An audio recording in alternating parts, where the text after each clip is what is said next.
Hello students, good morning, good evening and good night जब आप देख रहे हैं वीडियो। आज हम आप लोगों को सिखाएंगे कि ये कंपाउंड्स का पी ब्लॉक एलिमेंट्स का स्ट्रक्चर बनाते कैसे हैं। जैसे कि सल्फ्यूरिक एसिड्स है, सल्फ्यूरस एसिड्स है, इन सब कंपाउंड्स का अगर हमको स्ट्रक्चर्स बनाना हो तो हम कैसे बनाएंगे। ये पी ब्लॉक एलिमेंट्स का है, 5 मार्क्स कंफर्म है क्लास 12 के लिए। तो आज हम लोग सिखाएंगे इस कंपाउंड का स्ट्रक्चर कैसे बनाते हैं। तो सबसे पहले बेसिक के बात करेंगे कैसे हम सिखाते हैं इसको बनाने के लिए। चलिए, जैसे ये भी जानना आपको जरूरी है कि हाइड्रोजन है, हाइड्रोजन का एटॉमिक नंबर 1। अगर इसका हम कॉन्फ़िगरेशन बनाएंगे तो 1s1। ध्यान रखेंगे क्या इसमें फर्स्ट में 1 इलेक्ट्रॉन्स होते हैं। इस रूल को याद रखना है कि number of unpaired electron is equal to number of bond. बस ये बात को ध्यान रखना है। मतलब ये जितना नंबर ऑफ अनपेयर्ड इलेक्ट्रॉन्स होंगे उतना ही बॉन्ड बनाएगा। जैसे हाइड्रोजन का अनपेयर्ड इलेक्ट्रॉन 1 हो गया, इसका मतलब है कि ये एक बॉन्ड बनाएगा। अगर हम बात करें ऑक्सीजन का, तो ऑक्सीजन का एटॉमिक नंबर 1। अगर हम कॉन्फ़िगरेशंस बनाएंगे तो 1s2, 2s2, 2p, 1s2, 2s2, 2p, 4। p orbitals है। p सबसेल्स में 3 सबसेल कितना इलेक्ट्रॉन्स भरेंगे? 1, 2, 3, 4। ठीक है, तो यहाँ पे कितना नंबर दिखा? 2। इसका मतलब ऑक्सीजन हमेशा 2 बॉन्ड बनाता है। इस बात को ध्यान रखना है। फिर अगर हम बात करें नाइट्रोजन का, एटॉमिक नंबर 7। कॉन्फ़िगरेशन बनाएंगे 1s2, 2s2, 2p3। इसका बनाओ 1, 2, 3। कितना अनपेयर्ड इलेक्ट्रॉन्स हुआ? 3। तो 3 अनपेयर्ड इलेक्ट्रॉन्स हुआ, इसका मतलब है कि 3 ये बॉन्ड बनाएगा। क्लियर है? इस बात को ध्यान रखना है। अगर हम बात करें फास्फोरस का, तो फास्फोरस का 1s2, 2s2, 2p6, 3s2, 3p3। Outermost valence electron ये है। अब इसका कौन सा ऑर्बिटल्स है? एक तो s सबसेल हुआ और एक हुआ p सबसेल।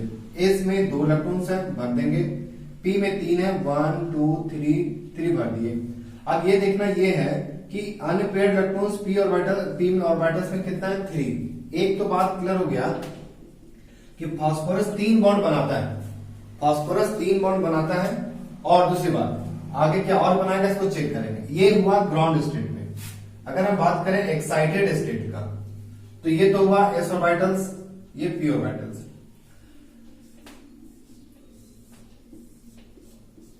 ए सबसेल में 2 इलेक्ट्रॉन्स हैं, p सबसेल में 3 इलेक्ट्रॉन्स हैं। अगर हम इसको एक्साइट कर दें, एनर्जी प्रोवाइड कर दें, तो इलेक्ट्रॉन जंप करेगा और p से d सबसेल में चला जाएगा।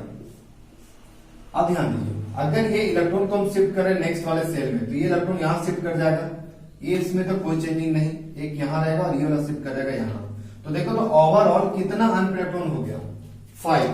1, 2, 3, 4, 5। इसका मतलब है कि फास्फोरस 3 बॉन्ड बनाता है और 5 बॉन्ड बनाता है। ये बात तो क्लियर ध्यान रखना होगा कि फास्फोरस हमेशा या तो 3 बॉन्ड बनाएगा या 5 बॉन्ड बनाएगा।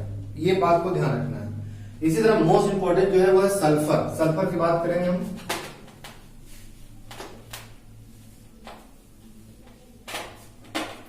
जैसे देखो सल्फर का एटॉमिक नंबर 16। पहले कॉन्फ़िगरेशन बना लो 1s2, 2s2, 2p6, 3s2, 3p4। Counting करो 2, 2, 4, 16, 2, 12, 16। क्लियर है? अब इसको हम लोग बनाओ ग्राउंड स्टेट में। तो कौन सा ऑर्बिटल्स, कौन कौन सबसेल्स हैं? s सबसेल है और p सबसेल। s सबसेल में बनाओ और फिर p सबसेल। कितना इलेक्ट्रॉन्स है? 2, 1, 2। इसमें कितना? 4, 1, 2, 3, 4। एक तो क्लियर हो गया कि यहाँ पे 2 अनपेयर्ड इलेक्ट्रॉन बचा। इसका मतलब है कि सल्फर जो है 2 बॉन्ड बनाता है। अभी क्या और भी बना सकता है? चेक करते हैं। ये ग्राउंड स्टेट में ऐसा हुआ। अगर हम बात करें एक्साइटेड स्टेट का, तो एक्साइटेड स्टेट में इलेक्ट्रॉन स्किप करेगा नेक्स्ट वाले सेल में। अब ध्यान दो, s हो गया, p हो गया, नेक्स्ट में क्या होगा? d। अब ध्यान दो कितना इलेक्ट्रॉन्स? ये तो 1, 2 रहेंगे, 1, 2, 3, 4। ये वाला सेल क्या होगा? इलेक्ट्रॉन शिफ्ट करेगा। तो देखो इसको यहां कर दिए, तो तो अनपेयर्ड अब कितना बन गया 1 2 3 4। इसका मतलब सल्फर तो 2 बॉन्ड बनाता है, साथ ही साथ 4 बॉन्ड बनाता है। एक बात को ध्यान रखना है कि number of unpaired electrons is equal to number of bond, ये बात को ध्यान रखना है। जैसे और एक साइड करते हैं 2 टाइम्स,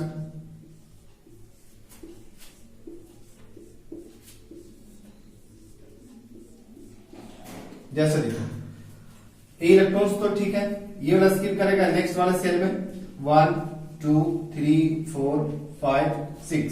कैसे, ये तो 4 अनपेयर्ड था 4 दे दिए, ये नेक्स्ट वाले सेल यहां गया, इसका मतलब टोटल अनपेयर्ड कितना हो गया 6। बस इसी बात को ध्यान रखना है कि सल्फर जो है 2 बॉन्ड भी बनाता है, 4 बॉन्ड बनाता है और 6 बॉन्ड बनाता है, इस बात को ध्यान रखना है। अब आते हैं हम लोग स्ट्रक्चर पे, यहां तक क्लियर है? ठीक, ये तो बात हुई कि कैसे बॉन्ड बनाया जाता है। सबसे आसान तरीका इलेक्ट्रॉनिक कन्फिगरेशन बनाओ, वैलेंस इलेक्ट्रॉन में कितने इलेक्ट्रॉन्स है उसका सबसेट लिखो, ग्राउंड स्टेट में देखो कितना इलेक्ट्रॉन होता है, फिर उसको एनर्जी दो, एक्साइट करेगा, उसको चेक करो कि कितना इलेक्ट्रॉन होगा। और एक बात को ध्यान रखना कि जितना अनपेयर्ड इलेक्ट्रॉन्स होंगे उतना ही क्या बनाएगा बॉन्ड बनाएगा। अब आते हैं हम लोग एग्जाम्पल पे, चलो एग्जाम्पल देखते हैं और बहुत सारे क्वेश्चंस करेंगे, बहुत मजा आने वाला है। चलो स्टार्ट करते हैं। जैसे सिंपल से स्टार्ट करें, पहले बात करते हैं सल्फ्यूरिक एसिड का। सल्फ्यूरिक एसिड में सेंट्रल मेटल आयन मेरा सल्फर है, और सल्फर का अभी तक हम देखें कि सल्फर जो है 2 बॉन्ड बनाता है, 4 बॉन्ड बनाता है और 6 बॉन्ड भी बनाता है, इस बात को ध्यान रखना है। तो सल्फर तो मेरा हो गया सेंट्रल मेटल आयन, ऑक्सीजन कितना है 4 ऑक्सीजन से, तो हम चारों तरफ इसके तरफ ऑक्सीजन दे देंगे, दे दिए। और हाइड्रोजन कितना है 2, तो कहीं पे भी आप हाइड्रोजन 2 दीजिए। चलो यहां देते हैं, यहां देते हैं। अब ध्यान रखना है, चलो इसको और अच्छे से देखते हैं। यहां पे सिंगल बॉन्ड और ये OH के बीच सिंगल बॉन्ड, ये बात तो क्लियर हो गया कि ये सल्फर जो है चलो पूरा बना ही देते हैं। अब देखते हैं सेटिस्फाइड हो रहा है कि लोन पे देना चाहो दे सकते हो। ध्यान दो, एक सल्फर है 1 2 3 4 5 6, इसका भी बॉन्ड पूरा हो गया। ऑक्सीजन पे देखें तो 1 2 पूरा हो गया, इसका ऑक्सीजन देखें तो 1 2 पूरा हो गया, हाइड्रोजन का 1 बॉन्ड पूरा हो गया, मतलब ये बॉन्ड सेटिस्फाइड है, ये एकदम सही है। इस तरह से अगर बात करें हम H2SO3 का, जिसका नाम है सल्फ्यूरस एसिड, सल्फ्यूरस एसिड, ये बहुत इंपॉर्टेंट है, एग्जाम में आता है, ध्यान देना। सल्फर है कितना ऑक्सीजन 3 ऑक्सीजन, 1 2 3, और हाइड्रोजन कितना है 2, तो 1 2 दे दिए, सिंगल बॉन्ड, OH के बीच सिंगल बॉन्ड, डबल बॉन्ड, मतलब ये क्या सल्फर 4 बॉन्ड बनाया? हाँ बनाया, 1 2 3 4, ऑक्सीजन 2 बॉन्ड, हाइड्रोजन 1 बॉन्ड है, मतलब ये स्ट्रक्चर सही है। और स्ट्रक्चर देखते हैं, जैसे मान लो H2SO5 अगर बनाना हो, H2SO5 को बनाना हो तो सल्फर लेंगे, ऑक्सीजन कितना 5, इसमें सब बच्चा कंफ्यूज करता है, इसलिए ध्यान देना। 4 ऑक्सीजन तो पहले दे दिए, हाइड्रोजन कितना है 2, एक हाइड्रोजन यहां पे दे देंगे, सिंगल बॉन्ड, ध्यान देना, डबल बॉन्ड, एक यहां, एक ऐसा स्ट्रक्चर इसका बनता है। ये पर ऑक्सी ग्रुप है, पर ऑक्सी ग्रुप। इस तरह से हम लोग बहुत सारे स्ट्रक्चर्स बनाएंगे। जैसे और भी देखो H2S2O7, इसका अगर हमको बनाना है ओलियम, इसका नाम है ओलियम, कॉन्टैक्ट प्रोसेस से हम लोग सल्फ्यूरिक एसिड बनाते हैं, उस प्रोसेस में इसका यूज होगा। और बहुत इंपॉर्टेंट स्ट्रक्चर्स आता है, जैसे सपोज यहाँ पे हाइड्रोजन 2 है, सल्फर भी 2 और ऑक्सीजन 7 है, हमको बॉन्ड को ध्यान में रखना है। अगर हम बात करें सल्फर, तो सल्फर 2 है, सल्फर 2 दे दिए, उसके बीच ऑक्सीजन तो कितना है 7, तो हमको हर हाल में पहले 3 3 सबको दे दिए, 3 3 3 यहां दे दिए। अब इसके पास हाइड्रोजन 2 है, तो एक हाइड्रोजन इसके तरफ, एक हाइड्रोजन इसके तरफ, अब हमको बॉन्ड देना है, तो ये तो सिंगल बॉन्ड होंगे, ये भी सिंगल बॉन्ड। अब देखो ये डबल बॉन्ड, ये डबल बॉन्ड, इधर डबल और ये डबल, लेकिन बॉन्ड अभी सेटिस्फाइड नहीं हुआ। अगर एस एस के भी सिंगल बॉन्ड देते हैं तो इसके पास 6 तो हो जाएगा, लेकिन एक ऑक्सीजन का कमी हो जाएगा। तो क्या करें, इसके बीच में एक ऑक्सीजन यहाँ पे पड़ता है। अब देखो क्या बॉन्ड सारा सेटिस्फाइड है। सल्फर है 2 3 4 5 6, सल्फर का 6 बॉन्ड, ऑक्सीजन का 1 2 2 बॉन्ड, सल्फर का 1 2 3 4 5 6 बॉन्ड। ये स्ट्रक्चर्स का बना, ये स्ट्रक्चर्स है ओलियम का। क्लियर है? चलो वेरी गुड। एक और स्ट्रक्चर देखते हैं। अगर हम बात करें H2SO8 का, वीडियो का पॉज कीजिए, इस स्ट्रक्चर्स को बनाइए। चलिए बना लिए होंगे आप, देखते हैं। सल्फर 2 है, 2 दे दिए। ऑक्सीजन पहले 8 है तो पहले 8 दिए, 1, यहां पे 3 कर देते हैं हम लोग, और 3 3 हो गया टोटल 6। ऑक्सीजन हाइड्रोजन कितना है 2, तो हाइड्रोजन कर दो 1 इधर 1 इधर। ये तो single bond single bond, double double ऐसा। बट ऑक्सीजन कितना है 2, तो हम लोग इसको oxygen oxygen sulphur, this is the structures. इसको हम लोग बनाते हैं H2SO8 का स्ट्रक्चर। ये था आपका ग्रुप 16 का सल्फर से रिलेटेड। H2SO4 का स्ट्रक्चर हो गया, H2SO5 का हो गया, H2SO3 का हो गया, H2SO8 का हो गया, और H2S2O7 का हो गया। ये स्ट्रक्चर्स है, इसमें से एक क्वेश्चन कंफर्म आपका, एक तो कंफर्म है। अब हम लोग बात करते हैं नेक्स्ट स्ट्रक्चर्स का।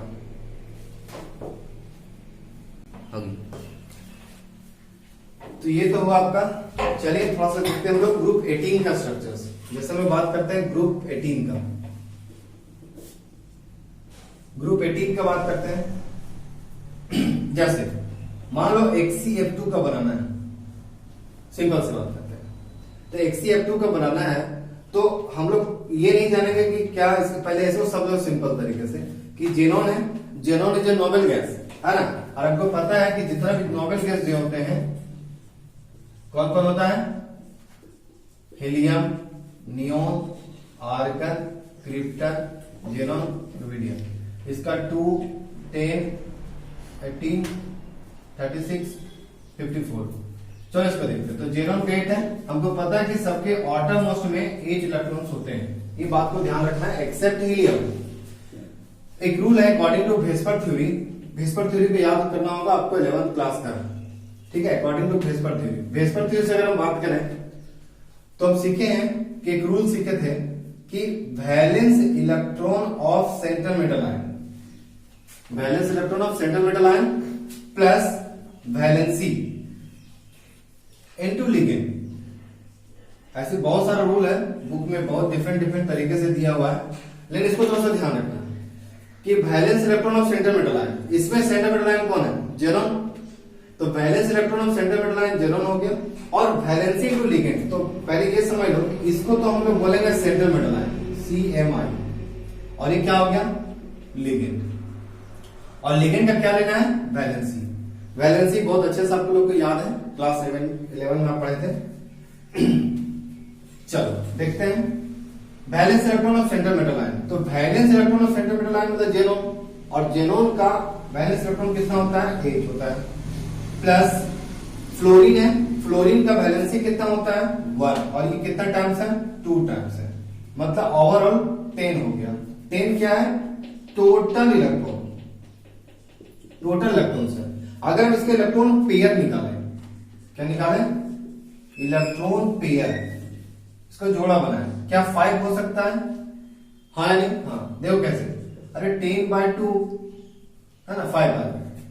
अब थोड़ा ध्यान दो, इलेक्ट्रॉन पेयर तो निकल गया, अब हमको निकालना है बॉन्ड पेयर। क्या निकालना है, बॉन्ड पेयर। तो बताओ इस स्ट्रक्चर में जेनॉन के साथ कितना फ्लोरीन लगा हुआ है, 2 लगा हुआ है, तो 2 क्या हो गया, बॉन्ड हो गया। अब 5 में 2 को माइनस करेंगे कितना बचेगा 3। इसका मतलब है बॉन्ड पेयर तो 2 था, और लोन पेयर जो है, लोन पेयर 3 हो गया। एक रूल है कि lone pair plus bond pair is equal to होना चाहिए हमेशा इलेक्ट्रॉन पेयर, ये बात को ध्यान रखना। बॉन्ड पेयर, ठीक है, और लोन पेयर, इन दोनों को मिला करके क्या होना चाहिए, इलेक्ट्रॉन पेयर। जैसे वही हाल है, बॉन्ड पेयर 2 है और ये लोन पेयर 3 है स्ट्रक्चर्स। अब देखते हैं इसका स्ट्रक्चर बनाते हैं। यही मेथड से पूरा ग्रुप 18 का बनाओगे, इसी मेथड से, सबसे सिंपल मेथड से 5 मार्क्स के एग्जाम में आता है। जैसे देखते हैं, एक्सी है, कितना बॉन्ड, 2 बॉन्ड, तो पहले हम लोग 2 बॉन्ड दे दिए। यहां पे क्या है, फ्लोरीन, यहां पे क्या है, फ्लोरीन, और लोन पेयर कितना है, 3, एक lone pair 1 2 3। Clear? This is the structures of XeF2। कहेंगे इसको लोग लीनियर बोल देते हैं। सिंपल है, एक बार फिर से समझ लो। सबसे पहले कोई भी कंपाउंड्स का बनाना स्ट्रक्चर्स, तो क्या करेंगे, वैलेंस इलेक्ट्रॉन और सेंटर मेटल आयन, मतलब सेंटर मेटल आयन का वैलेंस इलेक्ट्रॉन लेंगे, जो कि नोबेल गैस में वैलेंस इलेक्ट्रॉन कितना होता है, 8 होता है। आप निकाल के चेक भी कर सकते हो इलेक्ट्रॉनिक कॉन्फ़िगरेशंस का, इलेक्ट्रॉनिक कंफर्म के थ्रू। अब इसका टोटल इलेक्ट्रॉन जब हम ऐड करके देखें तो 10 आया।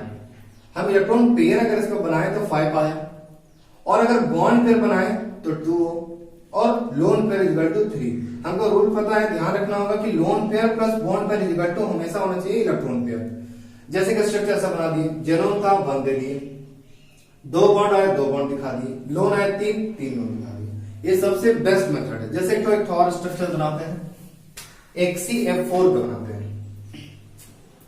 XeF4 का बनाते हैं।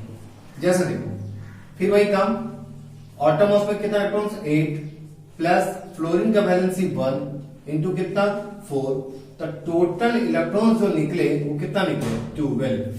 तो बॉन्ड पेयर कितना हो जाएगा, 6, सॉरी इलेक्ट्रॉन पेयर कितना हो जाएगा, 6। कैसे, क्लियर है, 6 निकल गया। अब हम लोग निकालते हैं बॉन्ड पेयर। तो बॉन्ड पेयर देखना है कि सेंटर मेटल आयन से कितना फ्लोरीन जुड़ा हुआ है, कितना है, हाँ 4, तो 4 है, यहां पे 4 लिखेंगे। और लोन पेयर कितना हो गया, 6 में 4, तो बॉन्ड पेयर हो गया, कितना हो गया, 2। एक चीज तो क्लियर हो गया कि टोटल इलेक्ट्रॉन्स हो गए इस कंपाउंड्स में 12, इलेक्ट्रॉन पेयर निकल गया 6, बॉन्ड पेयर हो गया 4, और लोन पेयर हो गया 2। अब स्ट्रक्चर्स बनाते हैं। जेनोन लिखेंगे, 4 बॉन्ड है, 4 बॉन्ड दे दीजिए। कितना lone pair, 2 lone pair, fluorine fluorine fluorine, ये स्ट्रक्चर बन गया। समझ में आया? अच्छा, नाम इसका देखो क्या है, नाम है square planar. This is the structure. हम लोग बस ये रूल याद रखेंगे, ग्रुप 18 का सारा स्ट्रक्चर्स बनेगा। वीडियो पॉज कीजिए और इस स्ट्रक्चर्स को बना के देखिए। XeO3 का, XeO2F2 का बनाइए जल्दी से, क्विक। पॉज, चलिए बन गया होगा, चलो देखते हैं। XeO3 का बना के देख रहे हैं। जेनोन का ऑटोनॉमस इलेक्ट्रॉन कितना, 8, प्लस ऑक्सीजन का वैलेंसी कितना होता है, 2 इंटू 3, तो टोटल कितना हो गया, 8 प्लस 6 इज इक्वल टू 14। और 14 क्या निकल गया मेरा, इलेक्ट्रॉन पेयर। अब क्या निकालेंगे, सॉरी ये निकल गया टोटल इलेक्ट्रॉन्स, टोटल इलेक्ट्रॉन्स। अब क्या निकालेंगे, इलेक्ट्रॉन पेयर। इलेक्ट्रॉन पेयर कितना हो जाएगा, 7। तो बॉन्ड पेयर कितना हो जाएगा, बॉन्ड पेयर कितना हो जाएगा, देखो 6। कैसे क्लियर हुआ, नहीं सुनो, एक ऑक्सीजन 2 बॉन्ड बनाता है, तो यहां पे तो 3 ऑक्सीजन है, तो टोटल कितना बॉन्ड बनाएगा, 6। तो लोन पेयर कितना हो गया, 1। वेरी गुड, क्लियर हुआ। हाँ चलो स्ट्रक्चर देखते हैं। जेनोन लिखेंगे, 3 ऑक्सीजन है दे दिए, और टोटल 6 बॉन्ड, और एक क्या हो गया, लोन पेयर। क्लियर, सॉरी यहां पे single bond. This is the structures of XeO3। इसका भी बना लिए होंगे, XeO2F2। क्या करेंगे, इलेक्ट्रॉन पेयर निकालने से पहले टोटल इलेक्ट्रॉन निकालो। टोटल इलेक्ट्रॉन कितना हो जाएगा, 8 प्लस, ये तो वैलेंस का 2 into 2 plus 1 into 2, 8 plus 4 plus 2, कितना हो जाएगा 8 4 12 to 14, ठीक है। तो इलेक्ट्रॉन पेयर कितना हो जाएगा 7, तो बॉन्ड पेयर कितना हो जाएगा, देखो 2 to the 4 और 2 6 बॉन्ड पेयर, तो लोन पेयर कितना 1। स्ट्रक्चर देखो,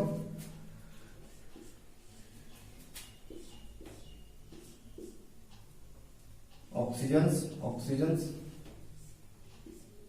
फ्लोरीन एक लोन पेयर दे दो। This is the structures. इस तरह से स्ट्रक्चर्स हम लोग बनाते हैं। आप कोशिश करो कि एनसीईआरटी में जितना सारा स्ट्रक्चर्स है उसको कवर कर लो, और मेथड यही है, या तो आप हेल्सबर्ग की थ्योरी बना दो सब स्ट्रक्चर्स, या ये याद रखो कि कौन सा कंपाउंड्स या कौन सा आइटम कितना बॉन्ड बनाता है। दोनों मेथड से स्ट्रक्चर बनाओगे, पूरा स्ट्रक्चर्स 5 मार्क्स का आपके एग्जाम में आता है। कोई ना कोई स्ट्रक्चर्स दे देंगे, अगर आप करना चाहेंगे तो इस का स्ट्रक्चर जरूर बनाएंगे, HClO3 HClO4 HOCl, ठीक है।